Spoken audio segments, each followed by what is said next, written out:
Chosen ones, I have a message for you. This message may be a little heavy. It's just because you will know exactly who I'm talking about. Whom I'm talking about.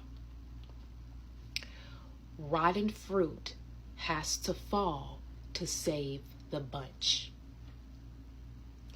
Rotten fruit has to fall to save the bunch.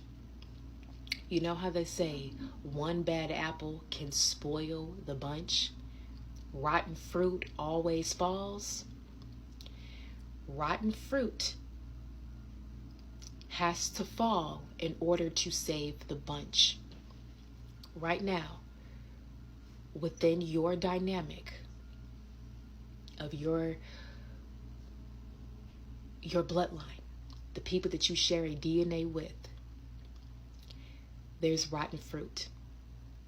There's rotten fruit. Now, just because you are okay does not mean everybody else is, because not everybody has such a strong connection and relationship with the Most High God the way you do. We all have our own free will. Everyone has to have their own personal relationship with God. When you do not have a strong relationship with God, when you stray away from God, your fruit is no longer ripe. Your fruit is no longer healthy. Your fruit becomes rotten. How does fruit become rotten? When it doesn't get its nutrients. It doesn't get enough sun. God is the sun. It doesn't get enough water. God is water. God created water. These people that you know who I'm talking about, they have strayed away from God. And because they have strayed away from God, their vessel, their shell, has become host for spirits of the other team, for demonic spirits to take host in their body.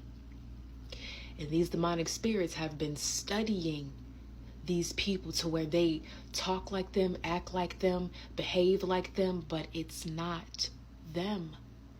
Their spirit is gone now.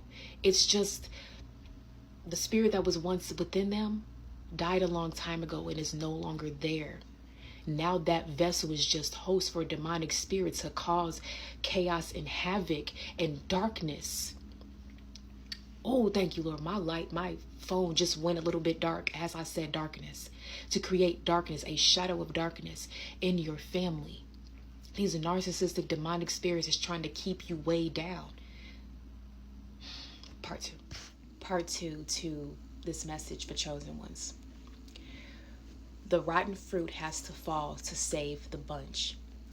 Because if that rotten fruit is still there, it's going to seep into the other fruit around them. And that energy is going to start to transfer into the other people around them. Now it's like the other fruit is going to be rotten. Now the other fruit is going to be just... So what do? To save that entire bunch, because the rest of the bunch is ripe. The rest of the bunch is ripe. They're healthy.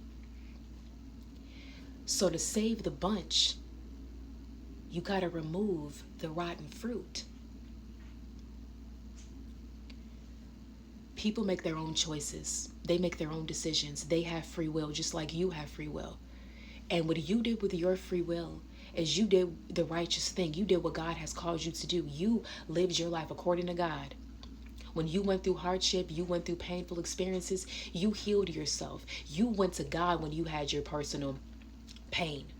You didn't go throw all of that pain onto other people. You didn't become a cold-hearted person because of what happened to you. You became a warm-hearted person because you had God. But God, those other people did not turn to God when they were going through these difficult times. They turned away from God. Pain is supposed to turn us to God, not away from Him. But because they turned away from God, they took their eyes off of God. How can God protect them now? They are full of darkness. They are full of darkness. And it's at a point. They are also distracting you. They are distracting you, and they are distracting everybody else around you. They are merely a distraction. because you spend so much time investing into their problems that, and it's so counterproductive. Nothing gets done when you're dealing with these people. It's a waste of time. It's a waste of energy. It's like you're constantly on the same hamster wheel with them. They are full of darkness, and it's right now at a point of no return. They've reached their point of no return. They have strayed so far away from God that the Spirit of God is no longer living within them. And there's really no saving them. The rotten fruit has to fall to save the bunch. It's a part of life, baby. It's a part of life. You will heal. The rest of you all will heal, and the rest of you all will move forward with your life. But you will feel a sense of relief. God bless you.